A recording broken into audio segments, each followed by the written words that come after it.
গোলদার উচ্চ বিদ্যালয় সহকারী শিক্ষক গণিত এবং বিজ্ঞান। আজকে আমি দশম শ্রেণীর একটি ক্লাস নিব। চতুর্থ অধ্যায় সূচক এবং লগারিদম, যার উদ্দেশ্য হচ্ছে আমাদের দ্বিতীয় আরেকটি ভার্চুয়াল পরীক্ষা সম্ভবত শুরু হতে যাচ্ছে। সম্ভাব্য ডেটটা পরে জানিয়ে দেওয়া হবে। তো আমরা এই অনুযায়ী যে সাজেশনগুলো করেছি সেই সাজেশনগুলোরই একটি অঙ্ক এর মধ্যে আমি গত ক্লাসে সমাধান করেছি এবং আজকে আমি আরেকটি অঙ্ক সমাধান করছি। আশা করি সবাই যদি গোলদাল হাই স্কুলের পেজে একটু ফলো করো তাহলে সেখানেই দেখতে পাবে।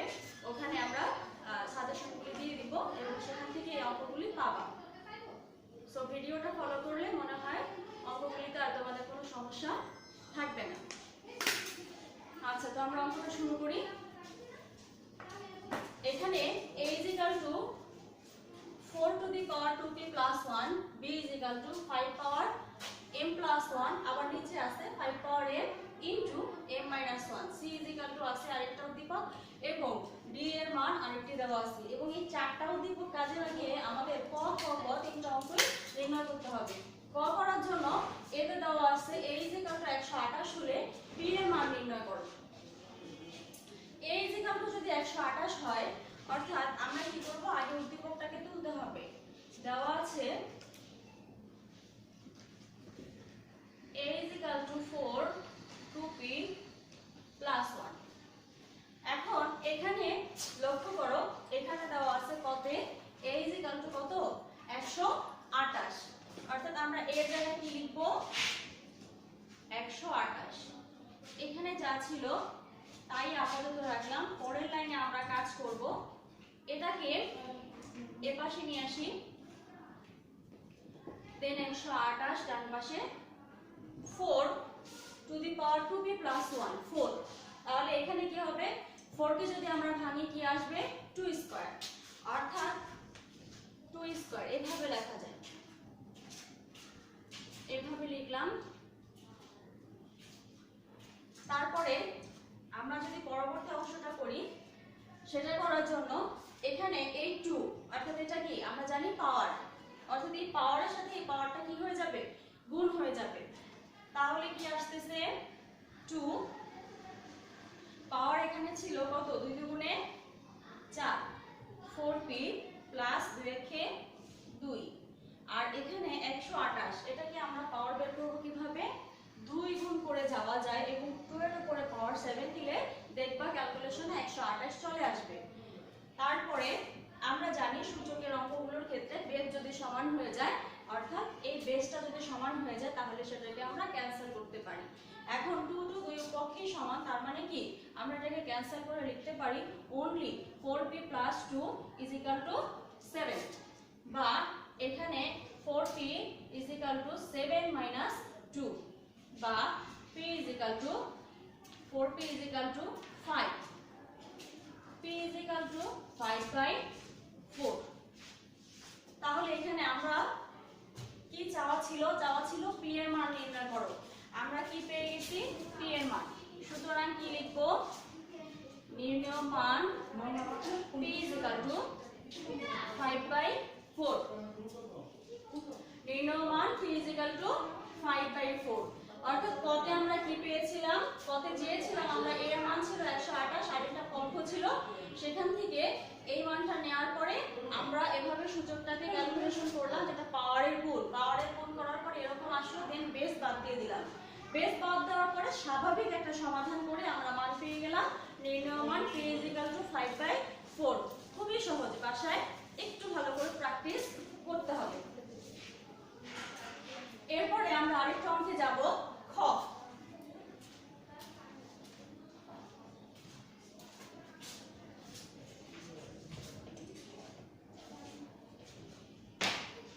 খ করার জন্য আমরা b ভাগ c, এখানে দেওয়া আছে প্রমাণ করা যায় লেফট হ্যান্ড সাইড b ভাগ c is equal to right hand side 1/25।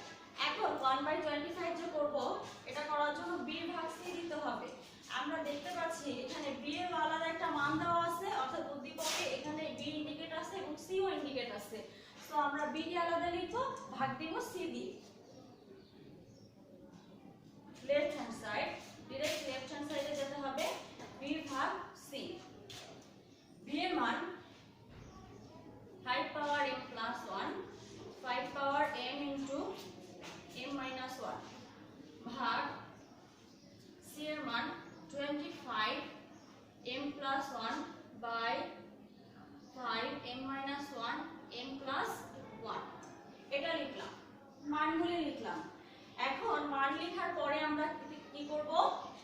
হবে কোনোটা দিয়ে কোনোটাকে গুণ করা যায় কিনা, উপরে অথবা নিচে যেখানেই হোক।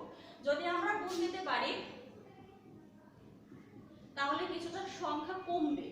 সূচকের অঙ্কগুলোতে প্রথমে বিষয়টা এমন হয় যে এটাকে সরল দেখতে অনেক বড় লাগে, পরে শেষে কি হয় লাস্টের দিকে এসে একেবারেই ছোট হয়ে যায়। বিষয়টা এরকম। আমরা এখানে ব্র্যাকেটটা ক্যান্সেল করলাম, দেন আমরা এইটাকে গুণ করব।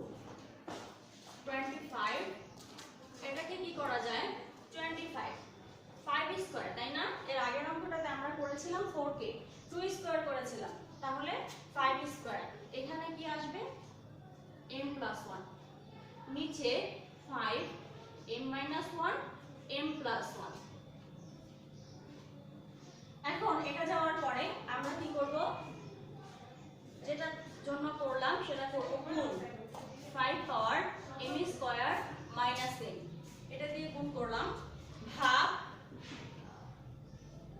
5 পাওয়ার 2m প্লাস 2, এই স্কয়ার দিয়ে এটাকে গুণ করে দিলাম 2m প্লাস 2। এখানে কি আসবে, এটা একটা সূত্র a plus b into a minus b, অর্থাৎ a square minus b square. 1 এর স্কয়ার দিলাম না, বুঝে নিবা। তাহলে a square minus b square. আমরা এই পর্যন্ত চলে আসলাম। দেন আমরা পরবর্তী স্টেপে যাব। পরবর্তী স্টেপ কমপ্লিট করার জন্য আমাকে কি করতে হবে, এই রাশিটাকে আলাদা একটা দিক নির্ণয় নিতে হবে এবং এটাকেও আলাদা দিক নির্ণয় নিতে হবে। তবে এটাকে একসাথেও করা যায়, আমরা এটাকে একসাথে করতে পারবো, কিন্তু তোমাদের ক্ষেত্রে অনেকেরই একটু প্রবলেম হবে যে বিশাল একটা রাশিকে একসাথে যোগ বিয়োগ করা একটু প্রবলেম হয়ে যায়। সেজন্য আমরা আলাদা আলাদা ভাবে এক একটাকে কমায় নিব। এখানে দেখতে পাচ্ছ 5 অফ 5, অর্থাৎ কি বেস কয়টা দুইটা এবং একই কিন্তু, তাই না? সংখ্যা কিন্তু a 5, অর্থাৎ এখানে 5 m + 1 উপরে ছিল m + 1। আমরা জানি যখন ভাগ উঠে যায় তখন কি হয়, বিয়োগ হয়, অর্থাৎ m স্কয়ার মাইনাস m বিয়োগ হয়। এখন এখানে যেহেতু বিয়োগ চিহ্ন আছে তাহলে আমরা কি করব, আগে ব্র্যাকেট নিব। আর যদি তোমরা বুঝতে পারো তাহলে সেক্ষেত্রে এই মাইনাস যদি থাকে তাহলে ভেতরের এই সাইনটা প্লাস হয়ে যাবে, এটাও তোমরা একেবারে করে নিতে পারো। আমি দেখানোর জন্য বোঝানোর জন্য করে দিচ্ছি এভাবে। তোমরা যদি পারো তো প্রবলেম নাই, একটা লাইন কম হবে, কোনো সমস্যা নেই। দেন ভাগ চিহ্নটা, এরপর আমরা 5 এ যাব। এটাও কিন্তু সেম 5, উপরে আছে কত 2m + 2, এখানে নিচে আছে মাইনাস দেব আগে, তারপরে আছে কত m স্কয়ার মাইনাস 1। এভাবে দুইটা লাইনে আমরা এভাবে করলাম।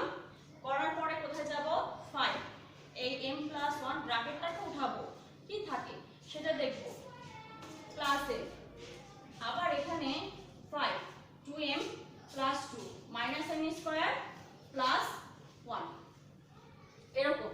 অর্থাৎ প্লাস গুলি চলে আসলো, যেটাতে আমরা ব্র্যাকেট উঠানোর পরে তোমরা পারলে একেবারে করে দিবা। এখন দেখো কি কি বাদ যায়, কিছু বাদ যায় অথবা কিছু যোগ হয়, সেরকম কিছু 5 পাওয়ার, তাহলে কি হচ্ছে 2m - m স্কয়ার প্লাস 1, এটাতে এটা থাকলো। তারপরে এখানে কি আসলো 5 পাওয়ার 2m - m square plus 2 plus 1 কত হচ্ছে প্লাস 3, 5 পাওয়ার। এখন এই দুটো বেসকে আমরা একটা বেস কাউন্ট করব, 2m - m square plus 1 minus 2m - m square plus 3। আগের বারের মতো যখন আমরা মাইনাস সাইনে থাকবো, মাইনাস সাইনটা চেঞ্জ করার জন্য প্রথমে কি ব্র্যাকেটে নিয়ে নিব, এরপরে আমরা ব্র্যাকেট উঠানোর পরে যা পরিবর্তন হয় চিহ্নগুলি সেটা পরিবর্তন করে দেন যোগ বিয়োগ কাউন্ট করব। 2m + m square minus 3। এখন দেখো plus 2m minus 2m minus m square plus m square কি থাকছে মাইনাস 2, উপরে থাকছে মাইনাস 2, অর্থাৎ আমরা এখানে কি পাই 1/5 স্কয়ার, 1/5 স্কয়ার। বুঝতে পারছো নিশ্চয়ই, এখানে বিয়োগের জন্য ভাগ, অর্থাৎ 1/5 আর স্কয়ার, যেটা হবে কি 1/25, and this is right hand side। এটাই আমাদের প্রমাণের বিষয় ছিল, যে প্রমাণ করো যে b ভাগ c = 1/25, চলে আসলো 1/25। এরপরে আমরা যদি এখানে তো কারোর কোনো প্রবলেম থাকার কথা নয়, তারপরেও যদি কোনো প্রবলেম থাকে কমেন্টসে জানাবা, অথবা আমার সাথে যোগাযোগ করলে অথবা আমি বলে দিতে পারবো। আশা করছি প্রবলেম হওয়ার কথা নয়, তোমরা পারো। আর ডি গতে যাব আমরা। ডি এর মান 4 দেওয়া আছে, এক্স এর মান নির্ণয় করব। ডি এর মান 4 দেওয়া আছে, এক্স এর মান নির্ণয় করতে হলে আমাদেরকে কি করতে হবে? এই ডি এর এই রাশিটাকে নিয়ে কাজ করতে হবে। আমি মুছে ফেলবো।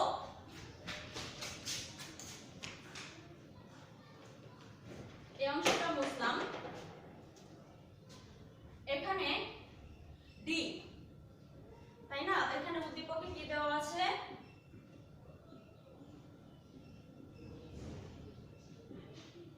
d is equal to 3 power x plus 3 power 1 minus x.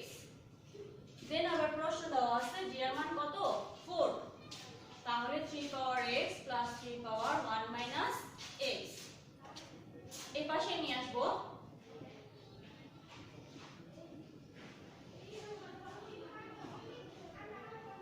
এরকম হলো।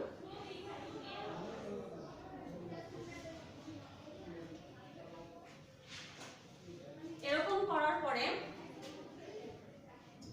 3 পাওয়ার x, আর এটা কি আসে 3 পাওয়ার 1/3, আর এখানে আসলো আরেকটা 3 পাওয়ার x বিয়োগের জন্য ভাগ। এরপর আমরা কি করব?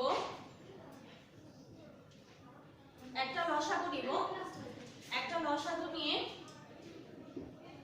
কিন্তু আগে লসাগু নিতে গেলে আমাদের পাওয়ার চলে আসবে। আমরা তো চাইবো না জটিল কোনো বিষয়ে যেতে, তাই না? তো এখানে আমরা একই রকম রাশি যেহেতু, সেখানে আমরা একটা সহগ বিবেচনা করতে পারি, যেটাতে কি হয় এরকম। আমরা একটা a ধরে নিলাম, যেটা ধরি 3 পাওয়ার x is equal to a।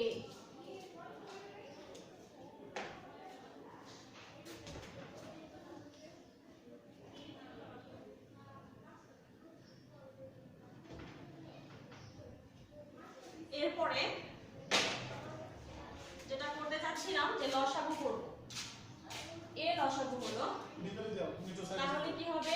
a কে গুণ করলে হবে a square plus 3 is equal to এখানে হলো 4, বা a square plus 3 is equal to 4a, বা a square minus 3a minus 4a plus 3 is equal to 0।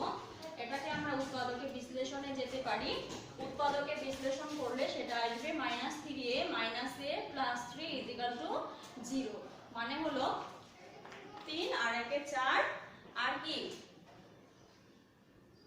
3 1 A 3, a into a minus 3 minus 1 a minus 3 is equal to 0, বা a minus 3 into a minus 1 is equal to 0।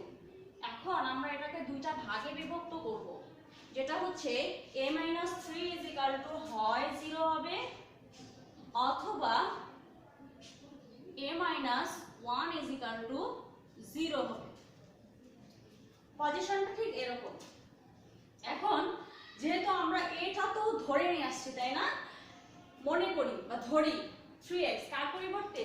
3x এর পরিবর্তে এখানে আমরা যথা জায়গায় সেই মানটি আবার বসিয়ে দিব এবং এই 3টাকে ওই পাশে পাঠাবো। তাহলে 3x টু দি পাওয়ার 3 পাওয়ার 1, তাহলে কি হচ্ছে x ইজ ইকুয়াল টু 1। আরেকটা রাশি 3 পাওয়ার x ইজ ইকুয়াল টু 1, বা 3 পাওয়ার x ইজ ইকুয়াল টু 3 পাওয়ার 0। 1 এর ক্ষেত্রে কি হবে? 0, বা x ইজ ইকুয়াল টু 0। সুতরাং কি হলো?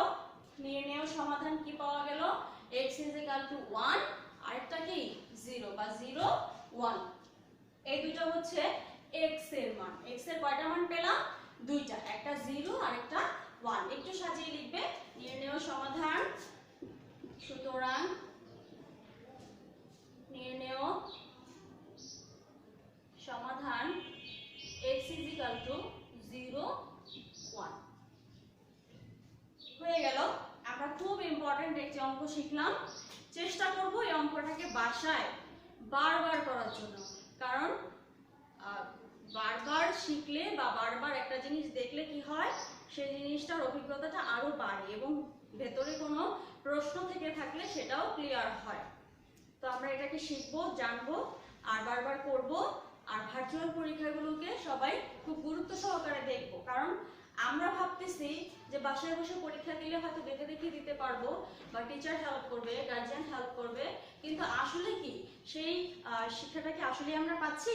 পাবো না, পাবো না। কারণ একটা না একটা সময় কিন্তু তোমাকে পরীক্ষার হলে আলাদাভাবে নিজেকেই বসতে হবে এবং নিজেকেই পরীক্ষা দিতে হবে।